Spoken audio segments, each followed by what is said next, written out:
اعوذ باللہ من الشیطان الرجیم بسم اللہ الرحمن الرحیم ان ابراہیم کان امۃ قانتا للہ حنیفا ولم یک من المشرکین شاکرا لانعمہ اجتباہ وہداہ الی صراط مستقیم وآتیناہ فی الدنیا حسنہ وانہ فی الآخرۃ لمن الصالحین۔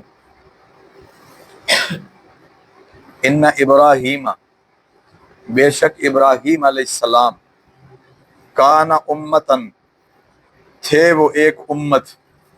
یہ جو لفظ امت ہے نا، اس کا ایک معنی، ویسے مشہور معنی اس کا یہی ہے، جماعت، گروہ، طبقہ، لیکن اس کا ایک معنی ہے جامع کمالات، جس میں بہت ساری خوبیاں جمع ہوں، اس کو بھی امت کہتے ہیں، کیونکہ امت کئی افراد پر مشتمل لوگوں کا نام ہے نا، تو کئی کمالات کسی میں جمع ہوں، اس کو بھی امت کہتے ہیں۔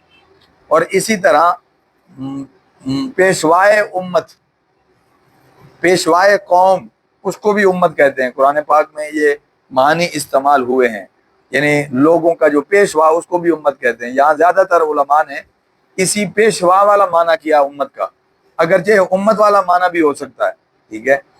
تو بے شک ابراہیم علیہ السلام ایک امت ہے۔ ایک تو مطلب یہ کہ وہ ساری امت کے مقابلے میں اکیلے ایک کیا تھے؟ امت تھے، سب لوگوں کے مقابلے میں اکیلے امت تھے، ایک تو یہ مطلب ہے۔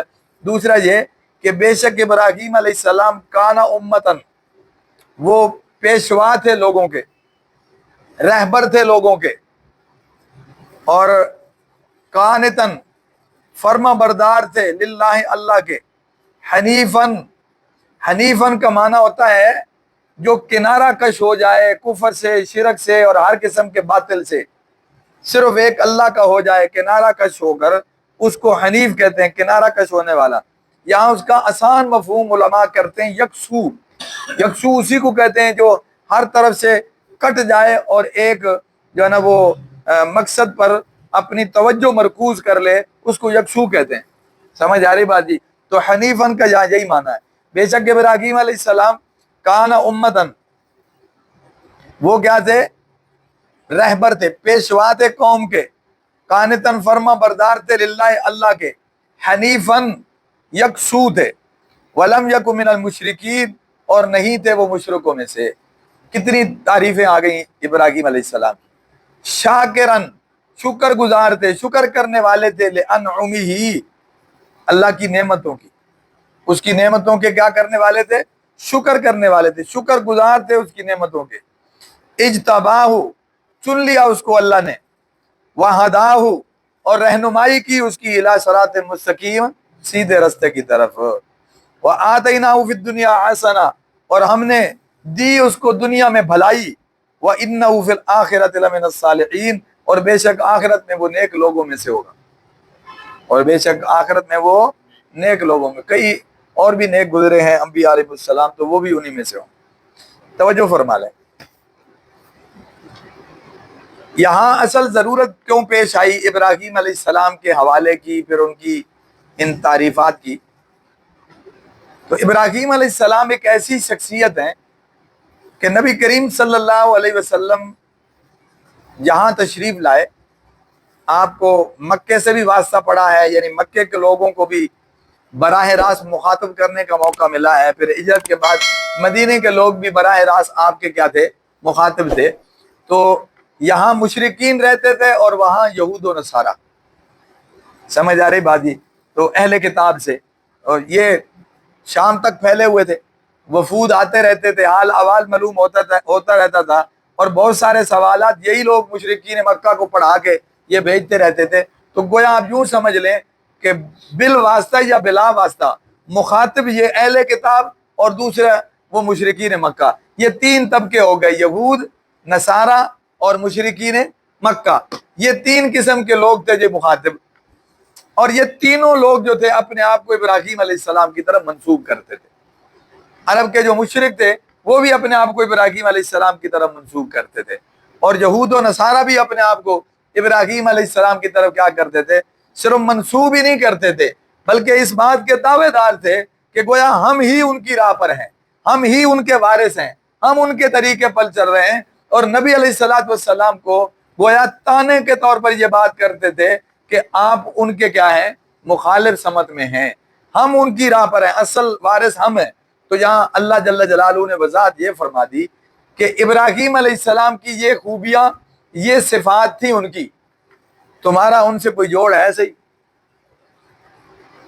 ابراہیم علیہ السلام کی دعوت تو بعد میں رہی، ان کی ملت تو بعد میں رہی، خود ان کا اپنا جو ان کی صفات اور ان کی کمالات اور خوبیاں، وہی دیکھ لو کہ تمہارا اس سے کوئی مطابقت ہے۔ تو جب ابراہیم علیہ السلام کی شخصیت سمجھ آ جائے گی، پھر ان کی ملت آئے گی، تو خود بخود پتہ چل جائے گا کہ ان کی ملت پر کون ہے۔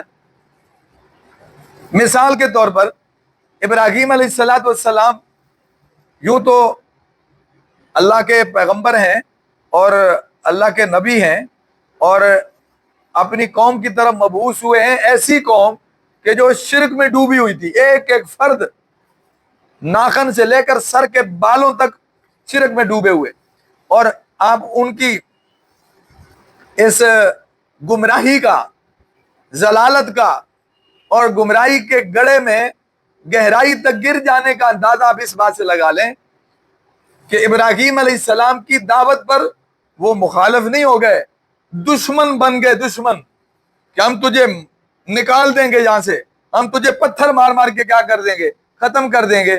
یہ ان کے قتل کے درپے ہو جانا، اور پھر نمرود نے شوق پورا بھی کیا، اس نے اپنے طور پہ کوئی کمی تو نہیں چھوڑی۔ آپ اس سے اندازہ لگا لیں کہ وہ کتنے ہٹ دھرم تھے اور اپنے جرم پر کتنے پختہ تھے کہ بجائے اس کے کہ ابراہیم علیہ السلام کا شکریہ ادا کرتے، الٹا ان کے کیا ہو گئے، مخالف ہو گئے۔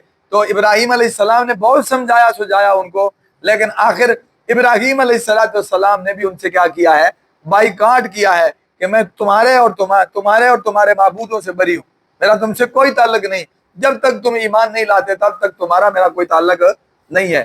اور باپ یا چچا وہ بھی کیا ہے، مخالف ہے، تو گھر سے نکال دیے جاتے ہیں۔ تو اس بنیاد پر ابراہیم علیہ السلام کی قوم تو جو تھی وہ سخت مخالف تھی، لیکن اس سخت ماحول میں بھی ابراہیم علیہ السلام نے توحید کا پیغام پہنچایا بھی ہے، سمجھایا بھی ہے، اور اپنا فریضہ ادا بھی کیا ہے۔ اپنے بھی مخالف اور بیگانے بھی مخالف، اور سلطنت اور برسر اقتدار لوگ بھی کیا ہے، مخالف۔